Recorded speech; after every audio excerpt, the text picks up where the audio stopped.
बोलो बोलो भारत माता की जय। भारत माता की जय। भारत माता की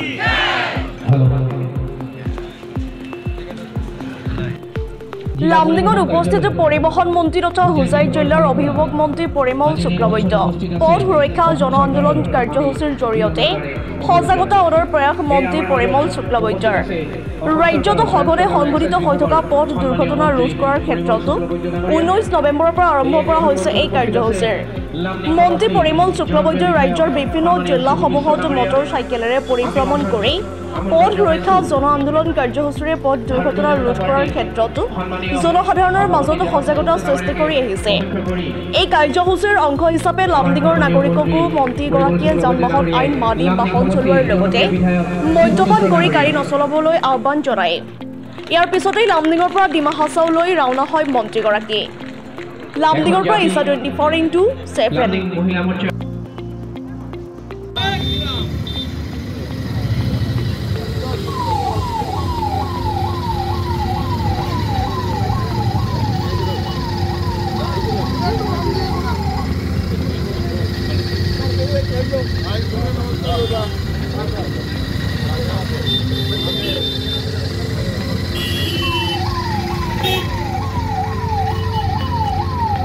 ট্ৰান্সপোৰ্ট বিভাগ সম্মানীয় পৰিমল শুক্লবৈদ্য ডাঙৰীয়া তেখেতক আমি আন্তৰিকতাৰে এইখন মঞ্চত অভিনন্দন জ্ঞাপন কৰিছোঁ লগত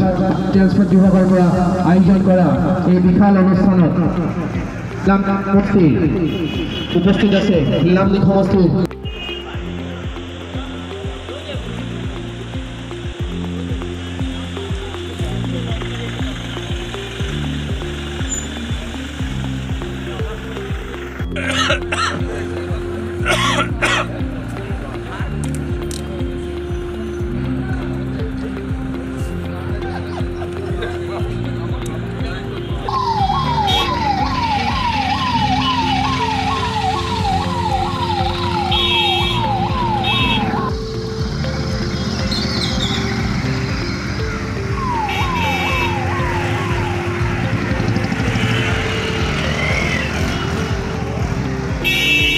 যুগ যুগ যাবৎ আমাদের সে আশা প্রত্যাশা ছিল সে যে কারণে ভয় ওঠেনি ঈশ্বরের আশীর্বাদ শ্রদ্ধার প্রধানমন্ত্রীর বলিষ্ঠ পদক্ষেপে আজ আমরা রাম মন্দির পেয়েছি এবং আসছে 22 তারিখ অনুরোধ থাকলো সবাই যেন আমরা প্রত্যেক দোকান বলি বাড়ি বলি বিভিন্ন অনুষ্ঠান ক্লাব সংগঠনে আমরা সেদিন সন্ধ্যায় যতটা পারি আলোকসজ্জা করব দিয়া জ্বালাবো নভেম্বর 23 ইংরেজি আমি কামৰূপ ৰুৰেলৰ পৰা যাত্ৰা আৰম্ভ কৰিছিলোঁ পথ সুৰক্ষা জন আন্দোলন নামেৰে আজি আমি এই মুহূৰ্তত লামডিং আছোঁ লামডিঙৰ শ্ৰদ্ধাৰ বিধায়ক শিবু মিশ্ৰ ডাঙৰীয়া লামডিঙৰ টাউন কমিটিৰ চেয়াৰপাৰ্চন বাইদেউ ইয়াতে উপস্থিত আৰু সব কমিশনাৰসকল আৰু লগতে পৰম শ্ৰদ্ধা লামডিঙৰ ৰাইজ আৰু সাংবাদিক বন্ধুসকল আমি গভীৰ ৰাতি ক'ব পাৰোঁ এতিয়াও আমাৰ সভা এই জাষ্ট শেষ হ'ল তাৰ মূল কাৰণ হ'ল যে আমি মাননীয় মুখ্যমন্ত্ৰীৰ নেতৃত্বত আমি ষ্টেট ৰোড সেফটি কাউন্সিল বনাইছোঁ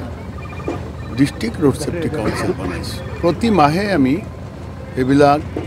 বহিব লাগে আৰু আমি সাইণ্টিফিকেলি বিশ্লেষণ কৰিব লাগে কিয় এক্সিডেণ্ট হ'ল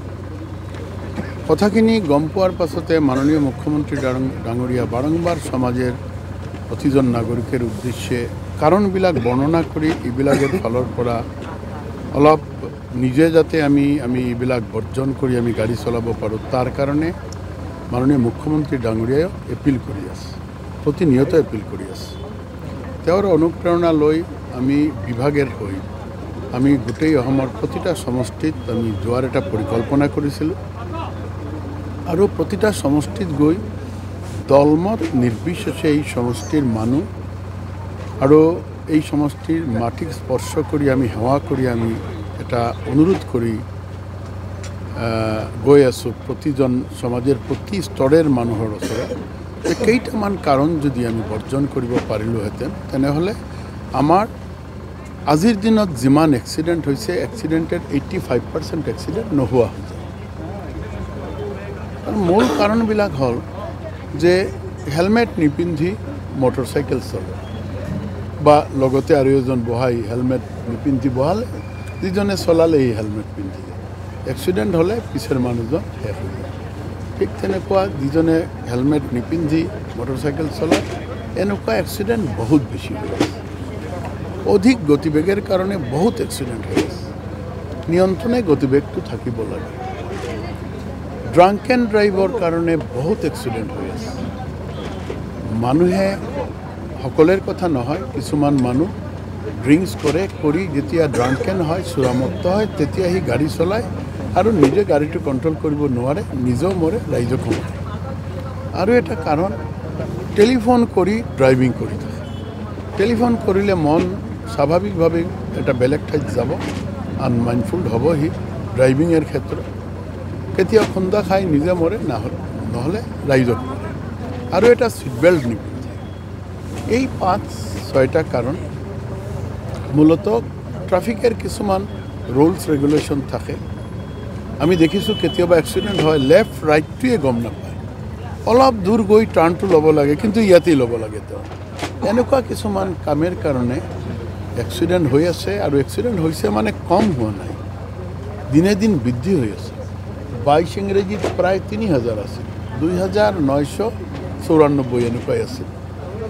এইবাৰ 3000 ক্ৰছ কৰি 3200 প্লাছ প্ৰায় 3300 এই জিলাত 22 ইংৰেজিত আছিল 70